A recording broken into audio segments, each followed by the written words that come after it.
교회이라고 하는 제목으로 하나님 말씀 증거하겠습니다. 에베소 강의 6번째 시간입니다. 우리가 지금 에베소서 말씀을 통해서 그리스도인이 누구인지에 대해서 우리가 배우고 있습니다.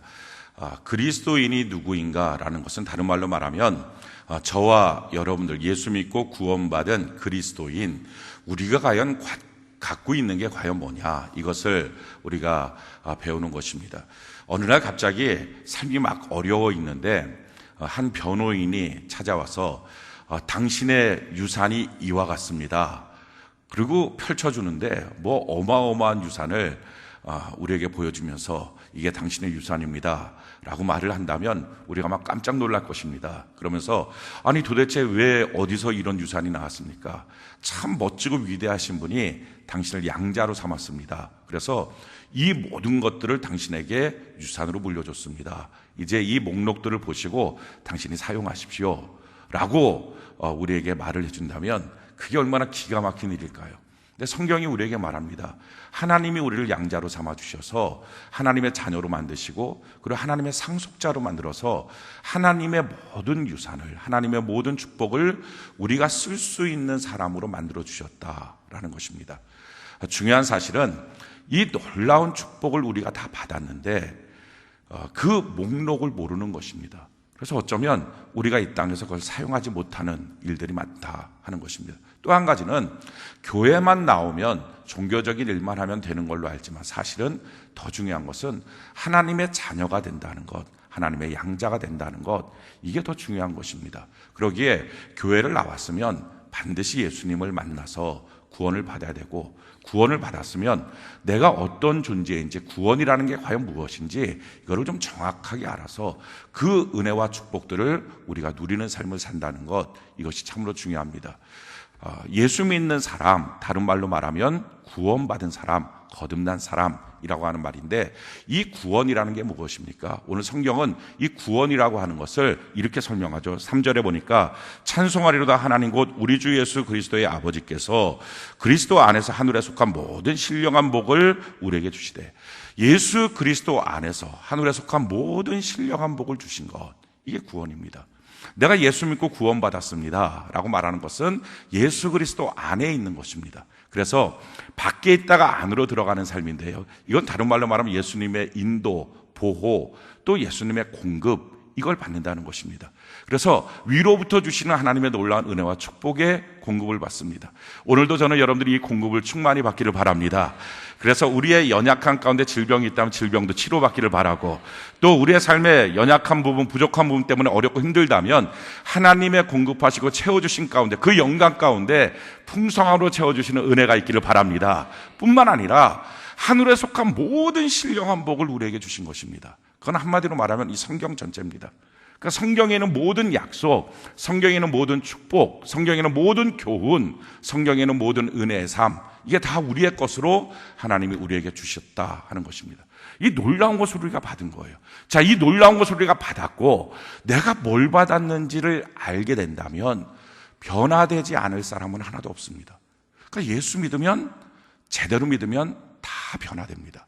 만약에 예수 믿었는데 내가 하나도 안 바뀌었습니다, 다른 말로 말하면 이 겉모습이 아니라, 내가 주일날 교회 가고 성경책 끼고 다니고, 이게 아니라 내 속사람을 말하는 거죠. 내 마음의 방향, 내 마음의 뜻, 이게 하나도 안 바뀌었습니다 라는 것은 두 가지 중에 하나예요. 하나는 구원받지 못했거나, 또 하나는 구원을 받긴 받았는데 그게 뭔지를 전혀 알지 못하거나, 그러니까 받았어도 그게 뭔지 모르면 사용하지 못하는 거랑 똑같습니다. 그래서 이렇게 말씀을 계속적으로 구원에 대한 말씀, 그리스도인에 대한 말씀을 증거하는 것은, 혹시 구원을 못 받았으면 성령의 기름 부으신 가운데 또 말씀을 듣다가 구원을 받는 은혜가 있기를 바랍니다. 또 구원을 받았는데 그 선물이 뭔지를 모르겠다라고 하시는 분들은 말씀을 들으면서, 야, 하나님이 내게 이런 어마어마한 것을 주셨구나 하는 것을 깨닫고 이 땅을 살면서 하나님의 자녀다운 권세를 누리시길 바랍니다. 우리가 구원받았다는 것은 다른 말로 말하면 하나님의 자녀가 됐다는 거예요. 자, 하나님의 자녀가 되었다는 말은 삼성 이건희의 자녀가 됐다, 이거하고 뭐 얼마나 격이 다른 놀라운 축복인데, 창조주의 아들딸이 되고 이 땅의 통치자의 아들딸이 됐는데 어떻게 그 놀라운 선물을 우리가 받았는데 변화가 없겠습니까? 그러니까 변화가 없다는 것은 그게 정말 이상한 거예요. 변화가 없을 수가 없어요. 반드시 변화가 있습니다. 자, 그럼 어떤 변화가 가장 큰 변화인가? 가장 중요한 것은요, 우리 인생의 미래가 확실해요. 그래서 앞으로 어떻게 살까, 무엇을 살까 염려와 두려움이 없는 것, 이게 그리스도인이에요. 왜 성경이 우리를 향해서 항상 기뻐하라 말하느냐? 왜 내 인생의 미래에 대해서, 지금부터 살아가는 내 인생의 모든 미래에 대해서 너무 분명하고 확실하니까. 그러니까 두려움이 없는 거예요. 염려가 없는 거예요. 걱정이 없는 거예요. 자, 성경이 우리에게 뭐라고 말하느냐? 제일 처음에 우리에게 완전하게 예비된 것, 그것이 천국입니다. 예수 믿고 구원받으면 천국 간다. 이거 모르는 분들 없을 겁니다. 이게 우리가 믿고 있는 사실이고요, 분명한 성경이 말하고 있는 사실입니다. 요한복음 14장 1절로 3절에 너희는 마음에 근심하지 말라. 하나님을 믿으니 또 나를 믿으라. 내 아버지 집에 거할 곳이 많도다. 그렇지 않으면 너희에게 일렀으리라. 내가 너희를 위하여 거처를 예비하러 가노니 가서 너희를 위하여 거처를 예비하면 내가 다시 와서 너희를 내게로 영접하여 나 있는 곳에 너희도 있게 하리라. 우리 예수님께서 내가 반드시 하늘나라에 그 거처를 만들어 놓고 내가 너를 데리러 올 것이다. 영원한 천국이 우리를 향하여 준비되어 있다. 이것이 우리가 미래에 대한 확실함입니다. 그러니까 우리는 막연하게 인생을 사는 게 아니라 영원한 천국이 있다는 걸 알고 내가 그곳에 간다, 이걸 믿고 인생을 사는 것입니다.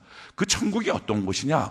성경은 여러 군데에서 설명을 하지만 그중에 한 군데 이렇게 설명을 합니다. 요한계시록 21장 3절로 4절에 보면 내가 들으니 보좌에서 큰 음성이 나서 이르되 보라, 하나님의 장막이 사람들과 함께 있음에 하나님이 그들과 함께 계시리니 그들은 하나님의 백성이 되고 하나님은 친히 그들과 함께 계셔서 모든 눈물을 그 눈에서 닦아주시니 다시는 사망이 없고 애통하는 것이나 곡하는 것이나 아픈 것이 다시 있지 아니하리니 처음 것들이 다 지나갔음이로라. 천국의 가장 중요한 특징은 하나님이 계속 같이 있는 거예요. 우리가 신앙생활하면서 어느 날 주의 음성을 잠깐 들어요. 뭐 길게 말씀하지 않으시는 것 같아요. 저도 들으면 뭐 말씀하시는 내용들이 주로 뭐 내가 여기 있다, 걱정하지 마라, 이렇게 아주 간단하게. 그런데 그 말씀 한마디 듣고요 5년 10년은요 살만해요. 주님의 발자국 소리 하나만 듣고서도요 영적으로 다 침체되어 있던 것이 완전히 회복돼요. 얼마나 좋은지 몰라요. 아니, 우리가 성령 하나님의 충만함만 받아도 얼마나 행복합니까? 그 놀라운 은혜가 있어요. 그런데 그 하나님을 우리가 계속 같이 있는 거예요. 주님을 날마다 보면서 같이 있는 거예요. 우리 찬송 중에 그런 찬송이 있어요. 주님을 생각만 해도 내 마음이 좋거든. 그 얼굴 배울 때야 얼마나 좋을까. 이것이 천국이에요. 그 영원한 천국에서 우리를 만나자마자 주님은요 이 땅에 살면서 혹시라도 눈물 흘렸던 것들을 다 닦아주시고 아픈 것 힘든 것 다 어루만져 주시고, 이것이 천국이라는 거예요. 그런데 이 천국, 영원한 천국이 예수 믿고 구원받은 사람에게, 하나님의 자녀에게 확실하게 예비되어 있는 것뿐만 아니라 이 천국까지 가는 길까지도 하나님이 우리를 다 예비해 놓으셨다는 거예요. 그래서 성경이 이렇게 말합니다. 시편 23편 1절에 보니까 여호와는 나의 목자시니 내게 부족함이 없으리로다. 하나님이 목자예요. 우린 양이에요. 양이 푸른 초장 실 만한 물가를 찾아가는 게 아니에요. 양이 농사지어서 푸른 초장 실 만한 물가를 만드는 것도 아니에요. 목자가 그걸 다 인도해 주시는 거예요. 우리가 우리 인생을 개척하는 게 아니고요, 우리가 우리 인생을 만들어가는 게 아니고요, 하나님이 예비해 놓으신 거예요. 할렐루야. 그리고 하나님이 우리를 인도해 가시고 있다는 거예요. 저는 이 사실이 여러분들이 오늘 믿어지는 은혜가 있기를 바랍니다. 이것만 믿어지면요 인생에 대해서 염려가 없어요. 내 인생을 하나님이 예배해 놓으셨다, 멋지게 하나님이 나를 인도하신다, 이것만 확실하면 뭐가 걱정입니까? 이 믿음이 우리 안에 들어오면 이게 바로 구원받은 사람이 누리게 되는 하나님의 축복의 차원인데, 그것이 구원받은 사람들은요 믿을 수 있는 믿음을 주신다는 거예요. 오늘 성령 하나님이 그 믿음을 우리 모두에게 주셨으면 좋겠어요. 그러면서 또 이렇게 말씀하시죠. 시편 37편 23절로 25절에 여호와께서 사람의 걸음을 정하시고 그의 길을 기뻐하시나니. 그래요. 성경 한두 군데서 이 말씀을 하신 게 아니에요. 하나님이 우리 인생의 길을 정해 놓으셨대요. 그러니까 우리가 앞으로 어떻게 살까, 뭐 먹고 살까, 내 인생이 될까 안 될까, 아니 이 사업이 될까 안 될까. 그렇습니다. 이 사업이 될까 안 될까는 몰라요. 그건 하나님의 어떤 예비로 있는지 몰라요. 이 직장이 될까 안 될까? 지금 이 사람과 딜을 하고 있는 이 사업의 현장이 될까 안 될까? 우리 자녀가 이 대학에 들어갈까 안 들어갈까? 이건 몰라요. 왜냐하면 그거는 하나님이 어떻게 예비해 주셨는지 우리는 잘 모릅니다. 근데 중요한 사실은요, 그게 되든지 안 되든지 하나님은 우리의 인생길을 정해 놓으셨어요. 근데 정해 놓으실 뿐만 아니라 뭐라고 말씀하십니까? 그 길을 기뻐하신대요. 나쁜 하나님이 아니고 그 좋으신 하나님이, 우리에게 한 번도 해를 붙여보신 적이 없으신 그 하나님이, 우리를 구원하겠다고 자기 아들까지 죽이신 그 하나님이 우리를 정해 놓으신 그 길을 보면서 너무 좋다, 야, 너 길 진짜 예쁘다, 멋있다, 이렇게 하신다는 거예요. 그러면 우리 안심할 수 있어요. 할렐루야. 이 은혜와 축복을 누구에게 주신다고요? 세상 모든 사람에게 주시는 게 아니라 구원받은 하나님의 자녀에게 주시는 축복이에요. 그러면서 또 이렇게 말하죠. 그는 넘어지나 아주 엎드려지지 아니하면 여호와께서 그의 손으로 붙드심이라. 우리가 인생 살면서 낙심할 때 있어요. 엎드려질 때 있어요. 근데 하나님 말씀하십니다. 완전히 자빠지지 않는다. 왜? 하나님이 붙들어 주신다. 그러게 우리 인생 살아갈 때요, 너무 걱정하지 마세요. 하나님이 우리를 붙들어 주고 계신 줄로 믿습니다. 근데 한 걸음 더 나가서 거기서 더 놀라운 축복의 말씀도 주세요. 내가 어렸을 때서부터 늙기까지 의인이 버림을 당하거나, 그러니까 예수 믿는 사람들이 버림당하지 않는다. 또 한 가지, 그의 자손이 걸식함을 보지 못하였도다. 우리가 애쓰면서 노력하는 이유는 자녀 때문도 크거든요. 그런데 성경이 말해요. 예수 믿는 사람의 자녀까지 하나님이 그 길을 예배해 놓으셨다. 할렐루야. 절대 길거리 다니면서 얼마 주세요, 얼마 주세요, 그렇게 구질구질하게 인생 살게 만드시지 않는다. 우리 자녀들에게 우리보다 더 큰 은혜와 축복을 주시는 줄로 믿습니다. 아니, 이 정도 하나님이 하나님의 명예를 걸고 약속하셨으면 뭐가 두렵겠어요? 뭐가 염려가 되겠어요? 문제는 이게 안 믿어지니까 염려가 되는 거죠. 이 말씀만이 내가 믿어지고 있다면 염려할 게 뭐가 있어요? 걱정할 게 뭐가 있어요? 근데 왜 안 믿어질까? 이게 믿게 만드는 핵심이 뭘까? 성경은 말해요. 믿음은 들음에서 나고 들음은 그리스도의 말씀이니라. 다른 말로 말하면요, 말씀을 내가 어떻게 대하고 있느냐, 여기에서 믿음이 결정돼요. 우리가 왜 성경을 많이 읽어야 되느냐? 우리가 왜 하나님의 말씀을 집중해서 드려야 되느냐? 그러면 그 말씀이 내 안에 채워지다 보면 어느 순간부터인가요? 그 말씀 정말 믿어져요. 제가 목사 아들로 태어났잖아요. 그리고 30살까지는요, 하나님의 말씀이 안 믿어졌어요. 물론 그때 제가 전도사이기도 했었고요, 신학교에서 강의도 했던 교수였어요. 신학교에서 공부도 하고 대학원도 나오고 박사 예비과정도 나오고 그래서 가르치고 그랬어요. 아니, 대학부 맡았던 제가 전도사였다니까요. 그래서 얼마나 놀라운 일이 생겼냐면 2명의 대학부를 1년 사이에 50명으로 제가 불려놨다니까요. 부흥도 시켰어요. 근데 문제는 제가 성경을 안 믿는 거예요.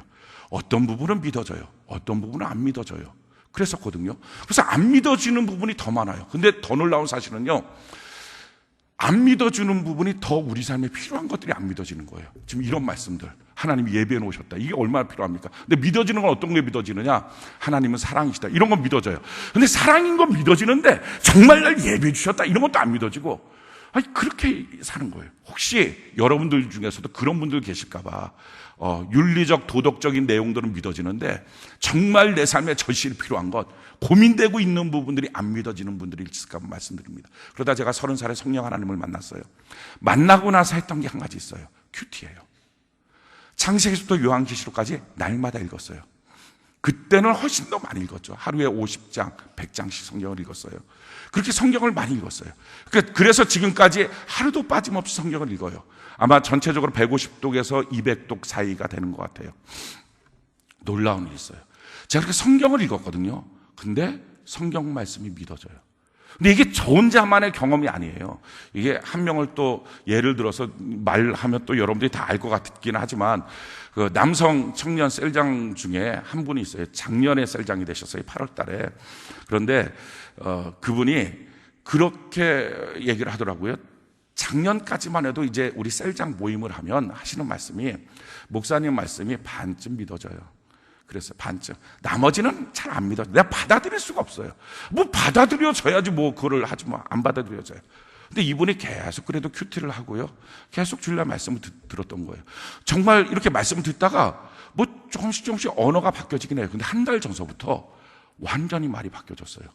근데 이분이 어떻게 바뀌어졌느냐? 어느 날 제가 이제 오후 예배 때 설교 중에 이런 얘기를 했어요. 관계의 삼각형.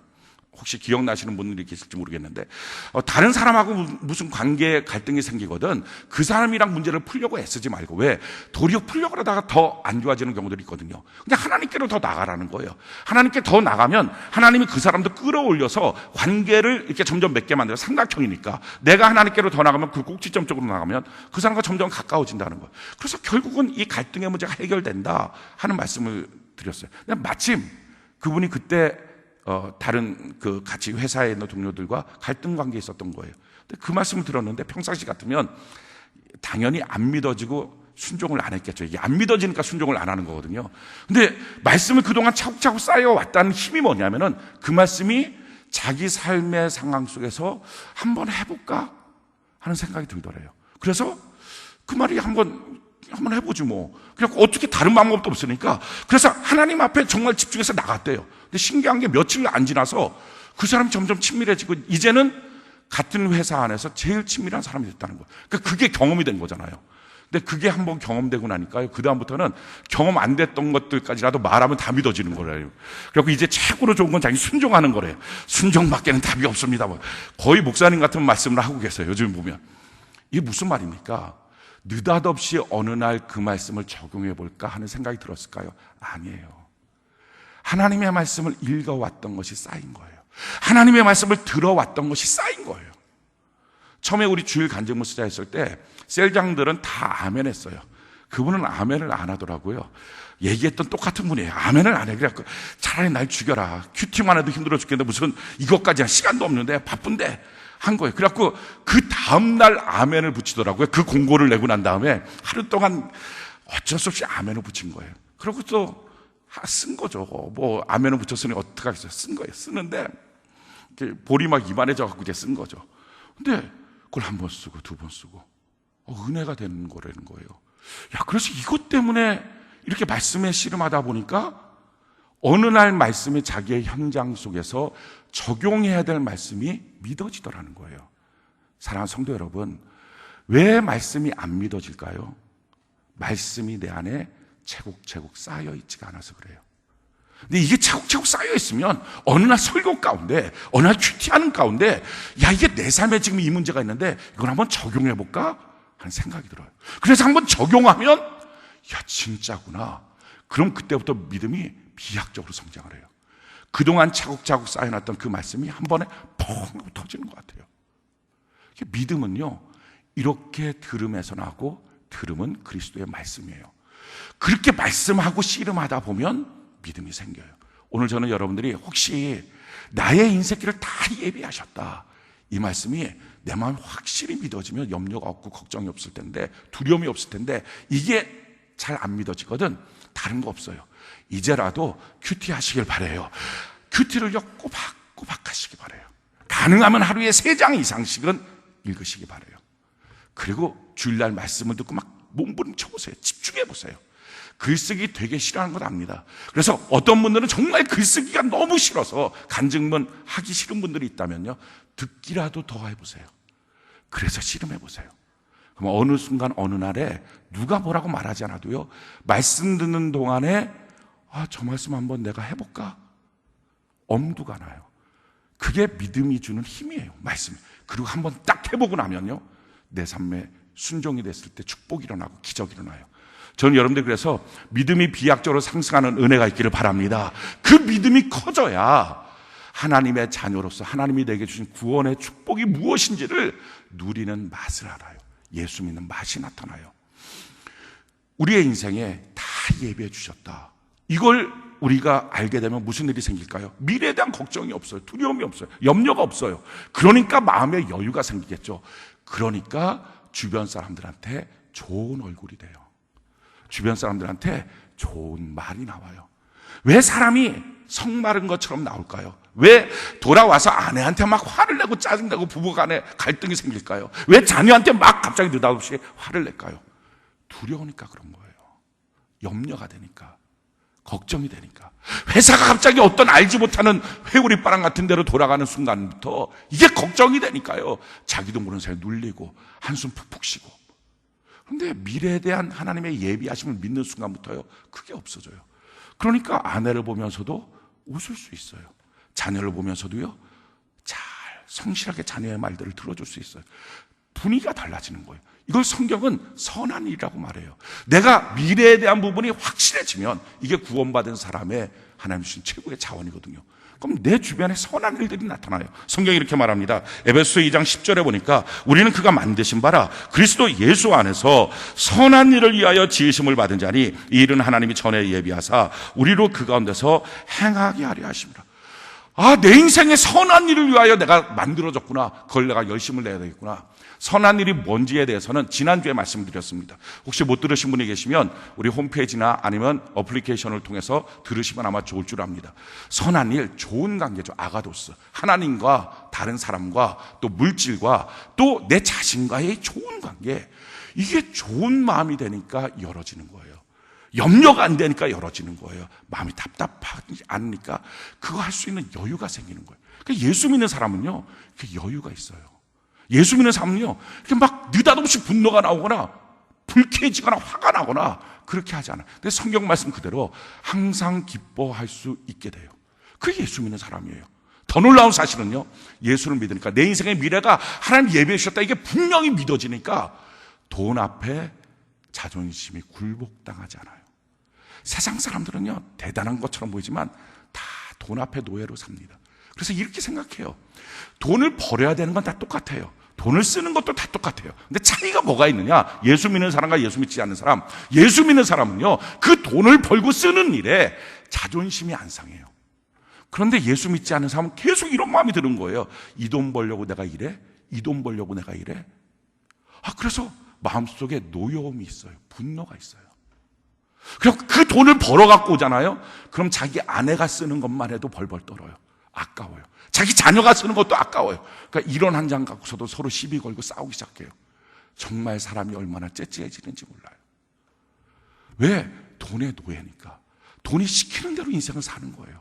근데 예수 믿는 사람들은요, 자기의 인생의 미래를 확실하게 알고 하나님이 예배해 주셨다, 이게 믿어지니까 이 돈도 하나님이 주시는 거다. 할렐루야. 그렇기 때문에요, 하나님 앞에 자랑스럽게 떳떳하게 나가요.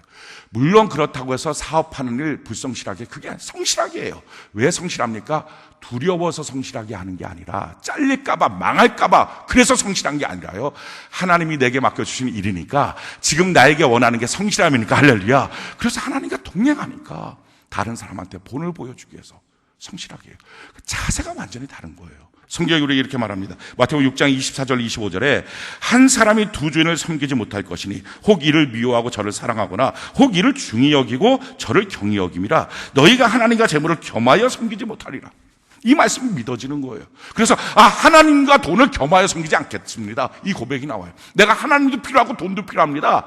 이렇게 기도를 안 해요. 나는 하나님만 있으면 된다. 할렐루야. 왜? 하나님이 주실 걸 믿으니까.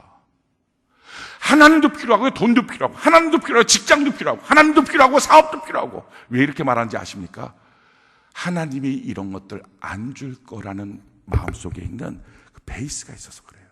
그만큼 안 믿어지는 거예요. 하나님이 종교적으로는 와서 교회에 와서 위로는 받을 수 있어도, 그래 괜찮아, 이 말 한마디 듣고 돌아갈 수는 있어도요, 이게 안 믿어지니까 불안한 거예요. 그러니까 그냥 기도라도 하는 거예요. 직장도 달라고, 돈도 달라고, 승진도 달라고, 높아지게도 해달라고, 우리 자녀들 먹고 살 수 있게 해달라고. 여러분, 이거는요, 구할 것도 없어요. 하나님이 우리 자녀들 걸식하지 않도록 만들어 주시겠다고 약속해 주셨어요. 우리 인생길 정말 기쁘신 뜻대로 예배해 주셨다고 약속해 주셨어요. 이 하나님 아버지의 말씀. 아니, 사장이 뭐라 그래도 믿어지는데, 하나님이 말씀하셨는데 이게 어떻게 안 믿어지겠습니까? 그 믿음이 있는 거예요. 그래서 이렇게 말하는 거죠. 그러므로 내가 너희에게 이르노니 목숨을 위하여 무엇을 먹을까, 무엇을 마실까, 몸을 위하여 무엇을 입을까 염려하지 마라. 목숨이 음식보다 중하지 않은 몸이 의복보다 중하지 않은. 뭐 먹을까 마실까, 이거 예수 믿는 사람이 염려하는 건 아니다. 그러면서 말씀하죠. 마태복음 6장 31절 이하에 보니까 그러므로 염려하여 이르기를 무엇을 먹을까, 무엇을 마실까, 무엇을 입을까 하지 말라. 이는 다 이방인들이 구하는 것이라. 그래요. 아버지가 없는 사람들이 구하는 거라고요. 아버지가 없는 사람들은 자기가 자기 인생 개척하고 염려하고 만들어가고 먹고 살아야 되니까. 그러니까 이렇게 그냥 사는 거예요. 주일날 교회 와서 예배드릴 틈도 없는 거예요, 그 사람들은. 그러니까 다 교회 나오라고 뭐라고 말해요? 바빠서 못 나간대요. 교회 나오라, 예배드리라고 말해요. 돈 벌어야 돼서 안 된다. 맞아요. 그게 하나님 아버지가 없는 사람들이에요. 근데 하나님 아버지가 있는 사람은요, 상관이 없는 거예요. 하나님이 채워주신다. 할렐루야. 그래서 이렇게 말하는 거죠. 이는 다 이방인들이 구하는 것이라. 너희 하늘 아버지께서 이 모든 것이 너희에게 있어야 할 줄 아시느니라. 그런즉 너희는 먼저 그의 나라와 그의 의를 구하라. 그럼 이 모든 것을 너희에게 더하시리라. 할렐루야. 하나님이 더해 주신다. 내가 주의 나라를 구하겠습니다. 그러니까 얼마나 돈 앞에 비굴해지지 않으니까 집에 돌아왔을 때 자기 자녀를 볼 때 마음이 편한지 몰라요. 아빠처럼 살아. 그 말 할 수 있는 거예요. 돈이 많고 적고의 문제가 아니라 난 너가 자랑스럽게 살았으면 좋겠어 라고 하는 말을 할 수 있는 것, 이거는요 사장이라서 이 말을 하는 게 아니고요, 이 말은요 재벌이라서 이 말을 하는 게 아니고요, 예수 믿는 사람, 하나님의 자녀된 사람, 그들만이 말할 수 있는 특권이에요. 자, 그러면 우리가 이 놀라운 구원의 특권을 어떻게 받았습니까? 이 구원은 뭐예요? 과거에 영향받지 않아요. 상처에 영향받지 않아요. 미래의 영향을 받아요. 할렐루야. 비전으로 우리는 살아가는 거예요. 하나님의 섭리가 보이는 거예요. 그 멋진 하나님의 우리를 향하여 일하시는 하나님의 손길이 보이는 거예요. 도대체 이 구원 우리가 어떻게 받았는가? 구원을 받는 과정, 이것을 신학적인 용어로 구원의 여정이라고 말해요. 이제 몇 주간에 걸쳐서 그 구원의 여정에 대해서 말씀을 드릴 겁니다. 오늘 첫 번째 가장 중요한 거, 구원이 어디서부터 시작했느냐? 하나님의 선택에서 시작했다 하는 것입니다. 그래서 오늘 이 선택에 대한 말씀을 드리기를 원합니다. 이 선택이라고 했을 때 이것이 얼마나 놀라운 하나님의 은혜인지 몰라요. 이 땅 지구에 존재하는 사람들 중에 약 30%가 그리스도인이라고 말합니다. 물론 이 30% 안에는 기독교인뿐만 아니라 가톨릭도 들어가고요, 유사 기독교도 들어갑니다. 그러니까 예수라고 이름을 붙여놓은 것, 이상한 것들 막 뭐 이런 것들 다 포함해서 한 30%가 그리스도인이다라고 말해요. 근데 그 중에서 그 전체 인구 중에서 6%만이 거듭난 사람입니다. 이 고백을 한대요. 내가 예수 믿고 거듭났습니다라고 말하는 거예요. 근데 그 6% 거듭난 사람들이 있는데 그런 사람들 중에서도 1%만 주일날 주일 성수를 하고요, 성경을 날마다 읽는데요. 그러니까 지금 여러분들이 주일 성수 하시잖아요. 성경도 거의 날마다 읽고요. 그러니까 여러분들이 사실은 뭐 아무것도 아닌 것처럼 보이는 게 아니고요, 영적으로 보면 상위 1%예요. 할렐루야. 그러니까 우리 교회는 다 비슷비슷하니까 이 중에서 내가 최고 처지는 것 같다 생각하겠지만요, 여러분들이 전 세계적으로 보면 상위 1%의 사람이에요. 하나님이 선택하시고 하나님의 은혜로 탁월한 영적 존재로 만들어주신 걸 감사하는 은혜가 있기를 바랍니다. 근데 이 선택의 교리를 어떤 사람들은 불쾌하게 생각해요. 분노해요. 심지어 예수 믿는 사람들조차도 막 분노해요. 화를 내요. 왜냐하면 편협하다고 생각해요. 누구는 선택하고 누구는 버리냐. 누구는 그거를 막 창세전에 날 때부터 선택하고 누구는 버리냐. 이게 무슨 말이 되냐. 너무 편협하다. 두 번째는요, 하나님이 우리에게 자유의지를 주셨는데 하나님이 다 선택하시면 우리에게 주신 자유의지가 뭐가 있냐. 하나님 우리를 로봇으로 만드냐. 그래서 분노가 나온다고 생각해요. 어떤 분들은요, 하나님은 사랑이시라는데 왜 버리는 사람들이 있냐. 선택하는 사람이 있으면 다 선택해야지. 그래서 화가 난다고 말하는 사람들이 있어요. 근데 이 선택의 교리를 우리가 잘 믿지 못하게 하는 것은 이 귀한 은혜의 축복을 받아들이지 못하게 하는 마귀의 전략이에요. 우리는 선택받았다는 이 사실 하나만으로도 평생에 감사하는 은혜가 있어야 될 줄로 믿습니다. 이 선택에 대해서 성경은요, 설명 안 해요. 왜 설명을 안 하냐면은 우리의 지식의 한계를 넘어섰기 때문에 그래요. 그러니까 설명해도 우리 머릿속으로는 못 들어와요. 이 한계가 넘었으니까, 우리의 지식의 한계로는 안 들어오니까 성경은요 그냥 선포한 거예요. 창조도 마찬가지예요. 창조를 설명 안 해요. 그냥 선포한 거예요. 태초에 하나님 천지를 창조하시니까. 왜? 우리의 지식의 한계를 넘어섰던 부분들이기 때문에 설명이 안 되니까 선포한 거예요. 그래서 우리에게 선택하셨다. 놀라운 하나님의 신비입니다. 자, 그러면 이 선택에 있어서의 세 가지 특징이 있어요. 제일 중요한 특징은요, 시점이에요. 자, 오늘 성경을 한번 볼까요? 4절, 에베소 1장 4절. 우리 같이 한번 한 목소리 한번 읽어봅시다. 에베소 1장 4절 같이 한 목소리 시작. 곧 창세 전에 그리스도 안에서 우리를 택하사 우리로 사랑 안에서 그 앞에 거룩하고 흠이 없게 하시라고. 아멘. 제일 첫 번째 시점이 언제냐? 창세 전이에요. 천지 만물을 만들기 전에, 아니 내가 어머니 뱃속에서 태어나기도 전에의 차원이 아니라 천지 만물을 만들기 전에 하나님이 우리를 선택하셨대요. 왜 이게 가능하냐? 하나님은요, 시간과 공간 밖에 있어서 그래요. 시간과 공간을 하나님이 만드셔서 그래요. 그래서 우리에게는 과거, 현재, 미래지만 하나님은 통시적으로 볼 수 있는 거예요. 그런 정도의 차원은 아니지만 우리는 훨씬 더 낮은 차원이지만, 예를 들어서 이럴 수 있어요. 한 3m 정도 되는 길이는 우리 눈으로 동시에 볼 수 있어요. 근데 이 3m 길이는 끝에서 개미가 기어가요. 쭉쭉쭉쭉쭉. 기어간 만큼은 개미에게 있어서 과거예요. 앞으로 기어갈 만큼 거리는 개미에게 있어서 미래예요. 왜냐하면 시간이 들어가니까. 근데 우리는 통째로 봐요. 통째로 보는 것 속에서 앞에 뭐가 있으면 이렇게 개미한테 이렇게 딴 데로 갈 수 있도록 이렇게 뭘 막아줘요. 이게 개미한테는 섭리예요, 섭리. 야, 이런 길을 예비하셨나? 아, 굽어지는 길을 통해서 또 다른 걸, 이게 섭리예요, 섭리. 물론 이런 차원하고는 차원이 다른 거죠. 우리도 개미가 걸어가는 미래를 봐야 알지만 하나님은 우리가 태어나기 전서부터, 우리의 현재부터, 우리의 영원한 미래의 천국의 삶까지 통시적으로 모시고, 시간 밖에 계시니까 통시적으로 모시고 우리를 선택하신 거예요. 그래서 아무나 막 선택한 게 아니에요. 근데 이 사실을 시간과 공간이라고 하는 차원 안에서만 지식을 갖고 있는 우리에게 설명이 안 되니까, 그 범위를 넘어가니까 선택의 교리를 설명하지 못하는 거예요. 하나님 설명하지 않는 거예요. 그러니까 그렇게 통시적으로 하나님 보시니까. 그래서 이 선택은요, 어쩌다가 내가 믿은 게 아니고요. 당신 믿을래요? 당신 믿을래요? 아니, 안 믿어요. 그러다가, 그래, 너나 믿어라. 이게 아니고요. 아주 만세전에 우리의 과거와 현재, 미래를 통째로 다 보시고 하나님이 선택하신 거예요. 할렐루야. 그래서 우리의 선택에 대해서 하나님 말씀하십니다. 내가 후회하지 않는다. 왜? 우리의 영원한 미래까지 보신 하나님이. 그러니까요, 예수 믿고 구원받아서 이 선택받았다는 이 사실 하나만으로도 우리는 대단한 사람이에요. 이 땅을 살면서 자부심을 가질 수 있어요. 전능하신 하나님이, 전지하신 하나님이 너 선택할 만해, 내 아들 될 만해 라고 해서 선택하신 거예요. 그 성경은 우리에게 이렇게 표현하고 있어요. 시편 139편 16절에 보면 내 형질이 이루어지기 전에 주의 눈이 보셨으며 나를 위하여 정한 날이 하루도 되기 전에 주의 책에다 기록이 되었나이다. 아, 내 형질이 이루어지기도 전에 주님이 보셨다는 거예요. 왜? 통시적으로 보니까. 몸이 만들어져야 보시는데 그 차원을 넘어섰다는 거예요. 하나님 과거, 현재, 미래를 동시에 보시니까요. 뿐만 아니라 내가 태어나서 살아가야 역사가 만들어지고 역사가 만들어져야 기록이 되는데 하나님 말씀하십니다. 나를 위하여 정한 날이 하루도 되기 전에 주의 책에 다 기록됐다. 내 과거, 현재, 미래를 다 아신 하나님. 그래서 이 성경이 얼마나 위대한 책이냐. 나의 과거, 현재, 미래가 나와 있는 책이. 할렐루야. 그래서 이 성경을 읽으면요, 성경이기 때문이 아니라 나의 이야기이기 때문에 읽으면 읽을수록 하나님의 말씀에 대한 믿음이 생기는 거예요. 할렐루야. 내 이야기인가. 이게 하나님이 나를 선택한 시점이에요.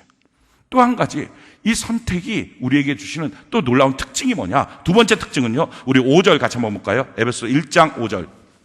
에베소 1장 5절 같이 한 목소리 시작.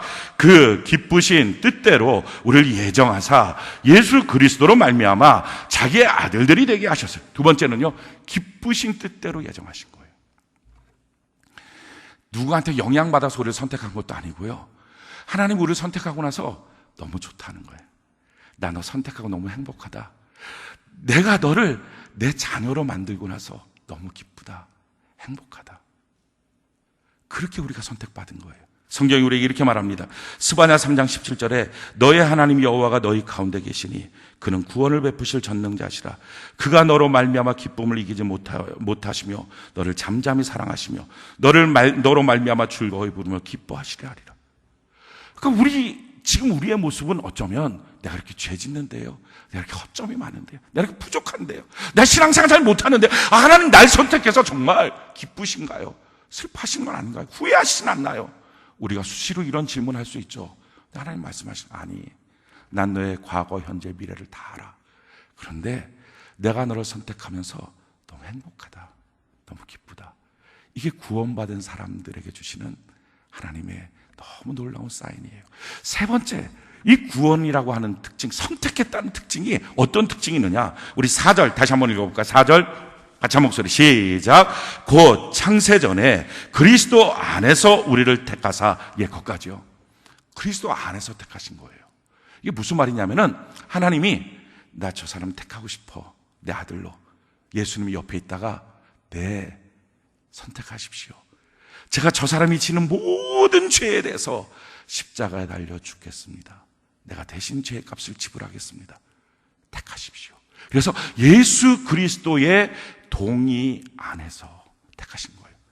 그래서 성경은 이렇게 말합니다. 로마서 5장 8절에 우리가 아직 죄인 되었을 때 그리스도께서 우리를 위하여 죽으심으로 하나님께서 우리에 대한 자기의 사랑을 확증하셨느니라. 우리가 아직 죄인 됐을 때 2000년 전에 날 위해서 죽으심으로 나의 모든 죄를 속해주시는 그 하나님의 사랑을 확증하셨다 하는 것입니다. 사랑하는 성도 여러분, 만약 이 말씀이 잘 안 믿어지거들랑 아까 말씀드린 것처럼 이제부터 성경 읽고요, 말씀하고 집중하고 씨름하십시오. 그러면서 하나님이 우리에게 주시는 팁이 있어요. 어떻게 이 구원이라고 하는 것을 내가 정말 점점 더 누릴까, 점점 더 깨달을까. 야, 내가 이렇게 어마어마한 구원을 받아서 하나님의 자녀야, 이걸 내가 어떻게 더 누릴 수 있을까? 성경이 우리에게 이렇게 말합니다. 베드로서 1장 4절 이하에 보니까요, 이로써 그 보배롭고 지극히 큰 약속을 우리에게 주사. 그래요. 하나님의 자녀라고 하는 그 보배롭고 지극히 큰 하나님의 약속을 우리에게 주셨어요. 그리고 왜 주셨느냐? 왜 이렇게 하나님의 자녀로 만들어 주셨느냐? 이유는 이 약속으로 말미암아 너희가 정욕 때문에 세상에서 썩어질 것을 피하여 신성한 성품에 참여하는 자가 되게 하려 하셨느니라. 이게 너무 놀라운 하나님의 말씀이에요. 왜 우리의 미래를 예비해 놓으셨을까? 그리고 하나님 말씀하시 기도해라, 보여주겠다. 너의 미래는 정말 기가 막히게 예비해 놨어. 걱정하지 마, 두려워하지 마. 이렇게 자꾸 하나님이 하시는 이유가 뭡니까? 사람들은요, 자기 미래가 불안하면, 두려우면 다 어디에 집중합니까? 미래를 위하여 저축하는 데 집중해요. 돈. 거기에 자기 인생을 다 거는 거예요. 그러다 보니까 다 어떻게 합니까? 어떻게 하면 더 많이 가질까? 어떻게 하면 더 많이 쌓아둘까? 그래서 다 정욕 때문에 썩어지는 세상 앞에 자기의 인생을 걸어버려요. 그래서 목숨을 어디에 겁니까? 직장에 걸어요. 목숨을 어디에 걸어요? 학교에 걸어요. 목숨을 어디에 걸어요? 다른 사람과 거래하는 거래처에 걸어버려요. 그런데 우리의 목숨은 어디에 걸어야 돼요? 거기에 거는 게 아니에요. 우리의 목숨은요, 예수를 믿는 일에 거는 거예요. 할렐루야. 그걸 위해서 하나님의 성품에 참여하는 고결한 인생으로 살도록. 이게 원래 하나님이 만들어 놓은 사람이에요. 아담과 하와 에덴 동산에서 하나님이 다 예비한 삶에서 하나님과 교제하는 기가 막힌 존재로 만들어 놨잖아요. 근데 이 사람이 선악과 먹고 하나님을 거역하고 떠나고 난 다음부터 자기가 노동해야 돼요. 왜 노동합니까? 누가 와서 물어본다. 먹고 살려고요. 아마 그랬을 거예요. 왜 가시덤불 엉겁게 찢기고 있습니까? 먹고 살려고요. 이거 안 하면 누가 먹여줍니까? 이런 말 했을 거예요. 하나님 여기서 회복시키길 원하는 거예요. 세상에 썩어지는 정욕 때문에 사는 게 아니라 하나님의 아들로서의 그 신의 성품에 참여하는 자로 만들기 위해서, 그래서 교회로 오게 한 거예요. 그래서 구원을 주신 거예요. 따라서 교회에 와서 세상에서 더 잘 먹고 잘 살아야지, 교회에 와서 기도해서 내 인생이 더 잘 풀리고 성공해야지. 물론 하나님은 우리의 금생의 삶에 더 놀라운 축복을 내려 주십니다. 그런데 그게 목적이 아니라고요. 그보다 훨씬 더 차원 높은 인간, 원래 창조하신 목적의 삶, 이걸 하나님이 주시기 원하신다고요. 그래서 이걸 누리기 위해서는 하나님 예비해 주셨고 내게 공급하신다, 이거를 다 알아야지 누리고, 기도할 때 기도하니까 누리기 위해서 우리가 어떻게 해야 되느냐, 이렇게 말하는 거예요. 그러므로 너희가 더욱 힘써. 사랑하는 성도 여러분, 그래서 권면합니다. 돈 버는 일에 더욱 힘쓰는 것, 조금 힘을 빼세요.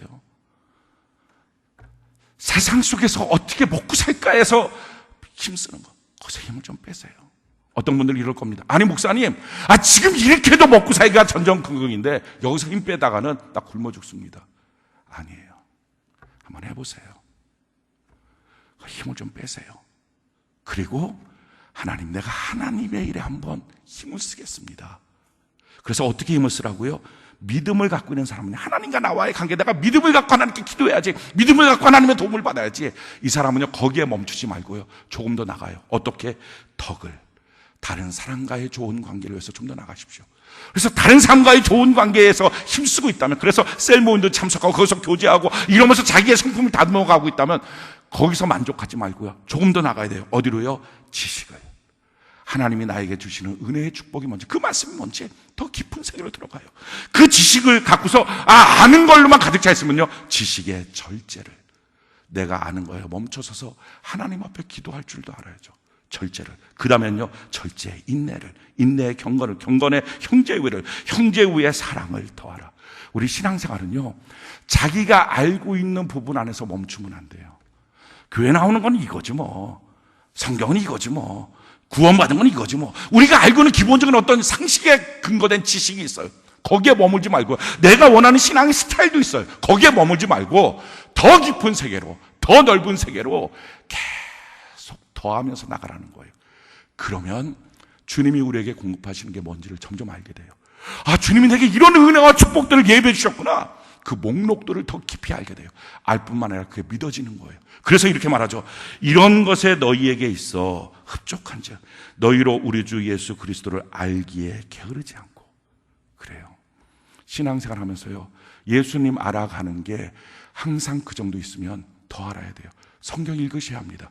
창세부터 요한계시록까지 계속 읽으셔야 합니다. 더 기도의 세계에 들어가시기 바랍니다. 더 하나님 앞에 집중해서 예배드려 보시기 바랍니다. 내가 원하는 신앙의 스타일보다 더 넘치도록 한번 해보십시오. 그럼 그 안에서 주시는 하나님의 놀라운 은혜와 축복들이 있어요. 이야, 이거구나. 아마 여러분들 가운데 이럴 거예요. 아니 목사님, 시간이 조금만 여유가 되면 그걸 하죠. 너무 바빠요. 너무 힘들어요. 전전긍긍이에요. 그러면요, 이걸 한번 해보세요. 말씀 보고 집중하는 걸 해보세요. 그게 그 아는 지식이, 그 아는 믿음의 능력이 지금 전전긍긍이라고 말하고 있는 그 삶의 문제를 해결해주는 열쇠가 될 거예요. 왜? 우리 인생에 대한 하나님의 약속이 있어요. 영혼이 잘된 같이 범사의 잘도 할렐루야 강건한 것이다. 그러니까 영혼이 선도하기 시작하면 나머지 문제 풀어질 수 있다. 이건 한번 자기의 궤도를 바꿔보는 거예요. 언제까지 거기에 전전긍긍, 시간 되면 신앙생활, 시간 나면 신앙생활, 그래서 항상 거기에 멈춰져 있는 신앙생활을 하겠습니까? 더 깊은 경지, 하나님이 우리에게 주신 더 놀라운 축복의 경지, 이걸 한번 들어가 봐야 된다고요. 그러면서 말합니다.